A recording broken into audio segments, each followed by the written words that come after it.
No, komotingo jo boda mondo konye jiwo kwe kendo tero e kuonde mag goyo ombulu jok mani kod peke chope kuonde goyo ombulu ka gidwaro bende ni kuonde mag math kanyakla kod mago mag ohala olor chon odiochieng' mar wuok tich mondo jopiny oikre ni yiero matich ariyo.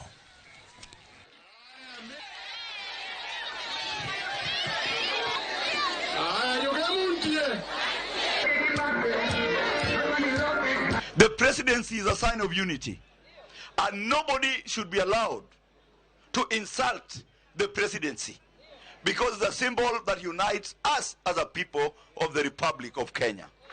And even to threaten the president, this country belongs to all of us. You cannot threaten us, you cannot threaten Kenyans, you cannot be abrasive. This country belongs to all of us. Let us watch what we tell the public, because after elections, Kenyans will be Kenyans.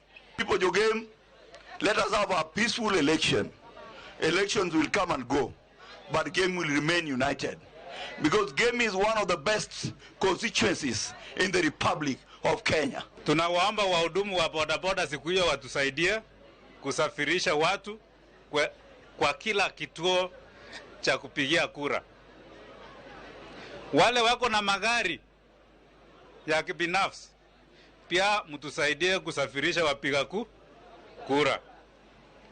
Wale wako hospitali tutachua idadi yao na viongozi wote tuone vile tutasaidia. Hiyo siku tutafunga mabasi yetu mapema. Hatutaki mtu hata mmoja akose kupiga kura. Tunataka iwe 100%.